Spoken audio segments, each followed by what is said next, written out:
India ने अपनी position बदल ली। पर जब थ्रेट आई ट्रम्प की कि मैं टैरिफ लगा दूंगा, तो हम कह रहे हैं कि हम सिर्फ डॉलर में ट्रेड करेंगे। वो ये कह रहे हैं कि आप हमसे ज्यादा डिफेंस और सिक्योरिटी का सामान भी खरीदें। इनकी जितनी भी शर्तें थी, हिंदुस्तान ने मानी कि हमें सिक्योरिटी कंपटीशन चाइना के साथ बढ़ाना है। और अभी ट्रम्प साहब ने आके पूरा पासा पलट दिया। अब हमारा बहुत बड़ा मसला है चाइना के साथ। चाइना के साथ हमारी बॉर्डर पे फौजें लगी हैं दोनों। हम उनके साथ कोऑपरेट नहीं करना चाहते हैं, तो उसके लिए हमें मदद चाहिए अमेरिका की। ट्रम्प ने पूरा गेम अपना बदल दिया है, तो यहाँ पे थोड़ी सी बेचैनी हो गई है हिंदुस्तान। पर जो भी इंसान सोचता है हमारे रिलेशन नॉर्मल हो जाएंगे चाइना के साथ, मैं उस बात से सहमत नहीं हूं। I do not agree with that assessment. हमें अपने लोगों को बताना है कि हम चाइना के साथ compete कर रहे हैं। अभी क्या दिक्कत है, चाइना जो है आज एक ग्रेट पावर है। अस्सलाम वालेकुम दोस्तों। आज हम पाकिस्तान की सियासत से बाहर जाके बात करेंगे और वो बात है पाकिस्तान भारत और भारत अमेरिका के ताल्लुकात और भारत अमेरिका के ताल्लुकात का इस खित्ते पे क्या असर होगा। इस मकसद के लिए हमने दावत दी है प्रवीण सानी साहब को। ये बड़े मशहूर लिखारी हैं, भारत के काउंटर टेररिज्म और स्ट्रेटेजिक उमूर के भी माहिर हैं। पाकिस्तान भी आए थे कुछ अर्सा पहले और पाकिस्तान के बारे में भी इनकी जानकारी अच्छी खासी है। तो पहले तो मैं प्रवीण सानी साहब आपको खुश आमदीद कहता हूँ, सलाम कहता हूँ, welcome. Thank you very much. जी थैंक यू इम्तियाज साहब। जी। तो बहुत खुशी हुई आपको देख के, आपसे बात करके। ये बताइए, चूंकि आजकल दुनिया भर में ट्रम्प ने बड़ा एक हंगामा खड़ा कर रखा है, उसके वो जो जो बातें कर रहे हैं उसकी वजह से लोग परेशान भी हैं, कुछ लोग खुश हैं। तो आप बताइए कि इंडिया में ट्रम्प को किस तरह देखा जा रहा है, मोदी सरकार का क्या ख्याल है इस नई गवर्नमेंट के साथ, कैसे उन्होंने अपने ताल्लुकात संबंध को आगे बढ़ाना है, क्या ये एक चैलेंज बनेगा भारतीय सरकार के लिए? देखिए, ऐसा है कि अभी थोड़ा सा डिसोनेंस हो गया है हिंदुस्तान और अमेरिका के बीच में। हुआ क्या है कि ये जो ट्रम्प साहब की सेकंड टर्म है, उसमें जो एजेंडा होगा अगले 4 साल का, वो उन्होंने ऑलरेडी बता दिया है। उसको एजेंडा को उनका समझने के लिए इम्पोर्टेंट बात यह है कि आज दुनिया में America is not the single power in the world. It is not a super power. और इस बात का ट्रम्प साहब को इल्म है, वो कहेंगे नहीं। आज जो है दुनिया में तीन बड़ी ताकतें हैं जो मल्टीपोलर वर्ल्ड हम अब बोलते हैं। उसमें एक अमेरिका है, उसमें एक चीन है और उसमें एक रूस है। ये तीन है। अब क्योंकि ट्रम्प साहब को इस बात का इल्म है कि जो नेशनल पावर है अमेरिका की, वो विजावी चाइना चाइना के मुकाबले में रिलेटिव टर्म्स में कम हो गई है। जब हम बात करते हैं नेशनल पावर की, तो हम तीन खास बातों की बात करते हैं। हम इकोनॉमिक पावर की बात करते हैं, पावर की बात करते हैं, और सबसे अहम बात जो है वो टेक्नोलॉजी पावर की बात करते हैं। क्योंकि टेक्नोलॉजी पावर जो है वो दोनों दूसरों को इन्फ्लुएंस करती है। आपके पास टेक्नोलॉजी होगी, आपकी इकोनॉमी बेहतर होगी, आपकी फौजें बेहतर होंगी। तो उनको ये इल्म है, वो पहले भी था, कि हमारी जो नेशनल पावर है वो कम हो चुकी है। इसीलिए उन्होंने एक स्लोगन दिया था, मेक अमेरिका ग्रेट अगेन। अब उस स्लोगन के तहत कुछ चीजें हैं जो उन्होंने पहले भी बता दी थी, वही वो अब कर रहे हैं। तो मेरे ख्याल में जिन लोगों ने उस बात को समझा है, वो उसमें कोई ऐसा कंफ्यूज नहीं है। उनको पता है कि ये क्या करने जा रहे हैं। तो कर वो ये रहे हैं। देखिए, उनके हिसाब से अगर अमेरिका को फिर से एक सुपर पावर बनाना है, जो वो नहीं है अब, उसके लिए पहली बात, इनका एक वेस्टर्न हेमिस्फीयर है। जैसे हम बोलते हैं साउथ एशिया में हिंदुस्तान है, पाकिस्तान है, तो जो अमेरिका है वो वेस्टर्न हेमिस्फीयर में है। और वेस्टर्न हेमिस्फीयर जब आप देखेंगे, उसमें आता है अमेरिका, उसमें आता है कनाडा, और उसमें आता है लैटिन अमेरिकन कंट्रीज। तो वेस्टर्न हेमिस्फीयर, ये एक सोच है बहुत पुरानी, जिसको मॉनरो डॉक्ट्रिन बोलते हैं अमेरिका की, कि बाहर का कोई भी इन्फ्लुएंस, बाहर की कोई भी फौजें, बेसिस वेस्टर्न हेमिस्फीयर में नहीं होंगी। अब क्या है, रशिया का भी और चीन का भी इन्फ्लुएंस यहां पर आ गया है। जैसे पैनामा कैनाल में आ गया है, हम्म। जिसकी वो जिक्र करते रहते हैं, पैनामा को वो तो हम ले लेंगे। वो तो धमकियां बड़ी दे जी। रहे हैं। तो इनका इस समय एजेंडा के हिसाब से अगर उनको अमेरिका को ग्रेट बनाना है, सबसे अहम बात यह है कि वेस्टर्न हेमिस्फीयर से उनको इन्फ्लुएंस निकालना है, बोथ रशिया और चीन का। और जो उनके नए जो सेक्रेटरी ऑफ स्टेट हैं, मार्को रूबियो, ये हैं क्यूबन अमेरिकन है। जी। और इसके बारे में इन्होंने काफी बात करी थी जब ये सेनेटर थे फ्लोरिडा के। तो उनको इसीलिए एक खास बात है जिसके लिए चुना गया है। हम्म। तो पहली बात तो ये हो गई, मेक वेस्टर्न हेमिस्फीयर सेफ। दूसरी बात ये है कि अब उनकी सोच ये है कि अगर अमेरिका को ग्रेट बनाना है तो मैन्युफैक्चरिंग वापस आनी चाहिए अमेरिका में, जो चीन में चली गई है, जो और कंट्रीज में चली गई है 80s 90s, वो उसको वापस लाना है। उसके लिए वो अब टैरिफ्स लगा रहे हैं, उसके लिए आप सैंक्शंस लगा रहे हैं। तो ये सब काम उन्होंने शुरू कर दिया है। आइडिया ये है कि अगर आप मैन्युफैक्चरिंग अमेरिका में ले आएंगे तो हम आपको टैक्स रिबेट देंगे, टैक्स इंसेंटिव्स देंगे, आप यहाँ पर आके काम करिए। अगर आप नहीं लाएंगे, मान लीजिए एप्पल, एप्पल भी है जो उनकी अपनी है, टेक जायंट है, अगर वो बाहर काम कर रहा है एप्पल, तो वो चाहते हैं एप्पल जो है वो वहां वापस पूरा आ जाए और टेक जाइंट सब वापस आ जाए, तो उसको और रिबेट देंगे। आइडिया ये है कि make America great again, bring manufacturing back to America. तो इसलिए वो चीन के पीछे पड़ गए हैं, हिंदुस्तान के पीछे पड़ गए हैं, और भी मुल्क हैं जिनके पीछे पड़ गए हैं, जहां पर भी ट्रेड जो है उन कंट्रीज के फेवर में है कंपेयर अच्छा। To America. अच्छा, आप फिर ये बताइए कि इसका इसका जी। इम्पैक्ट जो है वो इंडिया पे क्या होगा, जब ये मैन्युफैक्चरिंग को रिलोकेट करने की बात कर रहे हैं कि इसको वापस अमेरिका लेके आए, इंसेंटिवाइज वो कर रहे हैं कि अपने टेक जाइंट्स को कि आप सारा कुछ अब इधर प्रोडक्शन करें, तो उनकी तो बहुत बड़ी स्टेक्स इंडिया में भी तो है ना। ये इंडिया में आज क्या हालत है, इंडिया यूएस का जो ट्रेड है उसमें सिर्फ $35 बिलियन है एनुअली, जो इंडिया के फेवर में है। दैट इज ऑल, इससे ज्यादा नहीं है। हम्म। तो इसलिए वो कह रहे हैं कि जो इंडियंस हैं टैरिफ ज्यादा लगाते हैं।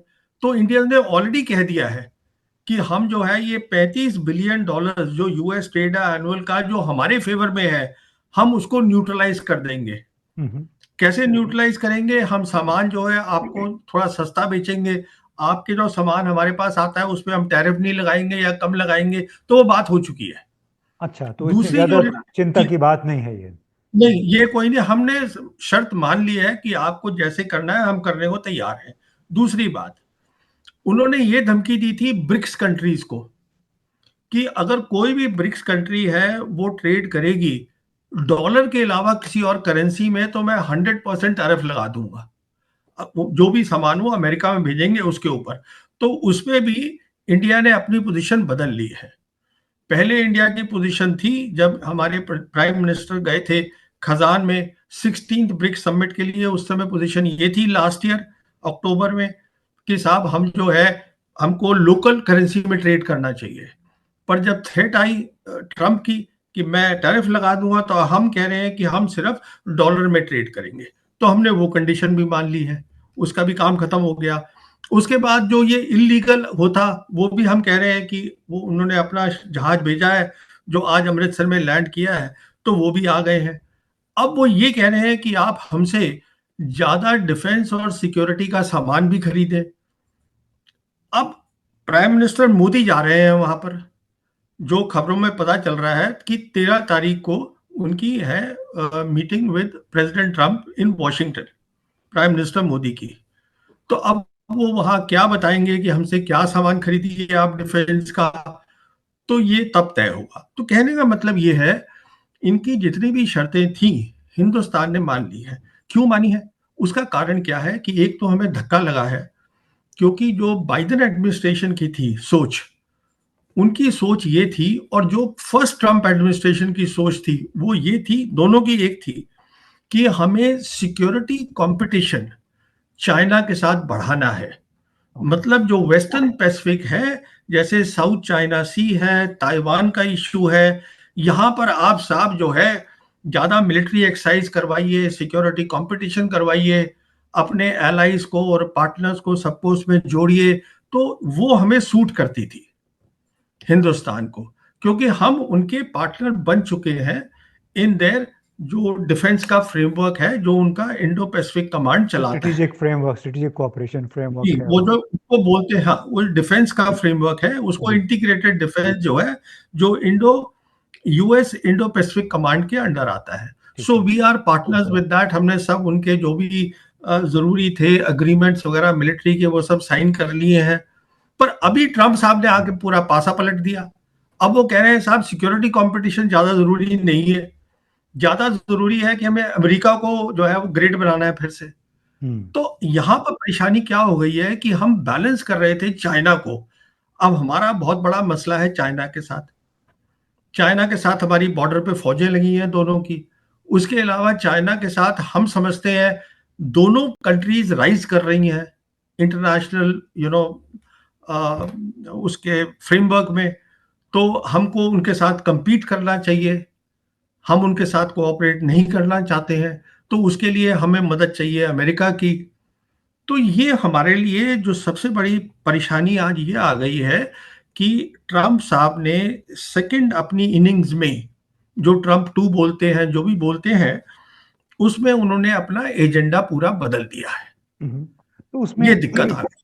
लेकिन इसका फिर इम्पैक्ट चाइना और इंडिया के रिलेशनशिप पे क्या होगा? ऐसे लगता है कि कुछ आइस मेल्टिंग हो रही है, कुछ दोबारा ताल्लुकात। आपके फॉरेन सेक्रेटरी ने चीन का दौरा भी किया है, तो आप समझते हैं कि ट्रम्प की जो अनप्रडिक्टेबिलिटी जिसको कहते हैं, कि बड़े गैर यकीनी उनकी सोच है, उसके बायस कि नए एक अलाइनमेंट और रिपेयरिंग रिलेशंस विद चाइना की तरफ इंडिया जा सकता है? नहीं, देखिए, इंडिया जो है अभी हुआ बिकॉज ये ट्रम्प ने पूरा गेम अपना बदल दिया है। तो यहाँ पे थोड़ी सी बेचैनी हो गई है हिंदुस्तान में कि अगर वो पुराना होता सब कुछ मामला, तब तो कोई दिक्कत थी ही नहीं। अब ये है कि हमें थोड़ी बहुत बात चाइना से करनी चाहिए। पर जो भी इंसान सोचता है हमारे रिलेशन नॉर्मल हो जाएंगे चाइना के साथ, मैं उस बात से सहमत नहीं हूं। I do not agree with that assessment. वो क्यों? नहीं होगा। क्यों नहीं होगा? अंडर प्राइम मिनिस्टर मोदी नहीं होगा। उसका कारण ये है, हमें अपने लोगों को बताना है कि हम चाइना के साथ compete कर रहे हैं। अच्छा, तो बेसिकली ये और अगर नैरेटिव है हम चाइना के साथ अच्छा, जी, आप ये अगर कह रहे हैं हम कि चाइना पब्लिक नैरेटिव ये है कि हमने चाइना का मुकाबला करना है। के साथ हम कर रहे हैं। ठीक है। अभी क्या दिक्कत है, चाइना जो है आज एक ग्रेट पावर है। अगर हम उनके साथ नॉर्मल रिलेशंस कर लेते हैं, इसका मतलब हमारी कोऑपरेशन शुरू हो जाती है उनके साथ, तो बहुत सारे मसले खड़े हो जाएंगे। क्योंकि हम कभी उनके साथ इंफ्रास्ट्रक्चर बिल्डिंग में compete नहीं कर सकते। तो दिक्कत ये है कि हमारी जो नेशनल पावर है compare to China national power, वो बहुत कम है। हम्म। तो अगर हमारे रिलेशंस पूरे नॉर्मल ना हो, वो इस समय सरकार को सूट करता है। ओके। हाँ, क्योंकि मतलब उसकी उसके पॉलिटिकल। लिए, उसके लिए सरकार के लिए जरूरी है कि वो सिक्योरिटी नैरेटिव अमेरिका का चलता रहे। पर ओके। वो अब बंद हो गया है। तो इसलिए हमारी दिक्कत हो गई है, क्योंकि अब ट्रम्प बोलता है कि हमें अपना नेशनल पावर बढ़ाना है। हम्म। तो इसका मतलब अगर ये कम हो जाता है, तो हमने जो अपनी पूरी फॉरेन पॉलिसी बनाई है, देखिए, हिंदुस्तान ने 2014 के बाद तय कर लिया था कि हमको साउथ एशिया से बाहर निकलना है। और 2016 में जब सार्क समिट होनी थी पाकिस्तान में, हम जो वहां हम गए नहीं। That was the end of SAARC as far as India is concerned. हाँ, साख तो हमारा इंडिया ने डेड हो तय, चुकी है। जी, वो उस समय हो गई थी। तो तभी ये तय कर लिया गया था इंडिया के अंदर कि देखिए साहब, हम अब जो है अमेरिकन नेशनल थिंकिंग के साथ जुड़ गए हैं। इसलिए इंस्टेड ऑफ सार्क, हमारा जो फोकस है वो बिम्स्टेक में चला गया है। बे ऑफ बंगाल जो कंट्रीज हैं वहां चला गया है। फिर हमारा जो फोकस है अब आसियान में, पूरा एक्ट एक्ट ईस्ट में, जो था हमारा नैरेटिव वो अब इंडो पैसिफिक बन गया है। मतलब we have gone totally east. फिर हम्म, हमने और भी हम चले गए हैं, हम मिड ये वेस्ट एशिया में चले गए हैं। कहने का मतलब ये है साउथ एशिया, हम वी इंडिया, मेरे एनालिसिस के हिसाब से इंडिया वांट्स टू प्रोजेक्ट कि वो आज भी जो बड़ा मुल्क था, जिसकी सब छोटे छोटे मुल्क सुनते थे एक्सेप्ट पाकिस्तान, वो हम्म। आज भी वही है। हाँ, वो तो जबकि बड़ी क्लियर आज बात है कि इंडिया, बिल्कुल इसमें तो किसी को शक नहीं है, इंडिया बहुत बड़ा मुल्क है, बहुत ज़्यादा जी उसकी जो जी डेवलपमेंट ट्रिजेक्टरी है बहुत तेज़ गई जी है। जी और जाहिर है, मेरे जी ख्याल है वही आपके कॉन्डक्ट को भी, इंडिया के जो जितने भी नेता हैं, लीडर्स हैं, उनके कॉन्डक्ट को, उनकी रिस्पॉन्सेज को भी डिफाइन करती हैं। तो चले पर आपका दिक्कत ये। क्या है? जी। जी, दिक्कत ये आ रही है इम्तियाज साहब कि आज इंडिया और भूटान को छोड़ के बाकी जितने भी साउथ एशिया मुल्क हैं, वो सब बेल्ट एंड रोड में उन्होंने ज्वाइन कर लिया है। तो जो चाइना है, China strategically today is a part of South Asia जी, बाय एक्सटेंशन। फिजिकली। जी, और फिजिकली भी it is part of South Asia. वो कैसे? फिजिकली आज वो हमारे एरिया में ईस्ट लद्दाख में आके बैठ गए हैं। तो फिजिकल भी आ गया, स्ट्रेटेजिक भी आ गया। तो इसलिए जो है हमने ये तय किया है कि because we want to show कि हम compete कर रहे हैं विद चाइना, तो हमने अपना नैरेटिव जो है साउथ एशिया से शिफ्ट करके हम उसको वेस्ट एशिया में ले गए हैं, हम उसको सेंट्रल एशियन रिपब्लिक्स में ले गए हैं, हम उसको इंडो पैसिफिक में ले गए हैं, आसियान में ले गए हैं, अफ्रीका में अब ले जा रहे हैं। मतलब India is projecting itself to be a major power. हमने और एम्बेसीज खोल दी हैं, कुछ अफ्रीका में खोल दी हैं। आइडिया ये है कि हम जो है साउथ एशिया जो है वहां से अब हमने फॉरेन पॉलिसी को अ, हटा के अब हम और जगह ले जा रहे हैं। चले जनाब, बहुत बहुत शुक्रिया। उम्मीद ये करनी चाहिए कि जो आपने जिस ख्याल का इजहार किया कि मुश्किल तो है, तशवीश भी पैदा हो गई है इंडिया में, लेकिन उम्मीद ये करनी जी चाहिए कि वक्त के साथ साथ, चूंकि एक जुड़ा हुआ रीजन है, चाहे चीन है, इंडिया है, पाकिस्तान, कि इसमें मिलके कोई कोऑपरेशन का आगाज़ हो, इंटर रीजनल कनेक्टिविटी हो, शायद फिर उससे टेंशन्स कम हो जाएं। तो इस पे हम अपनी गुफ्तगू ख़त्म करते हैं। इंशाल्लाह आपके साथ फिर कोई एक और भी नशिस्त करेंगे। बहुत बहुत शुक्रिया।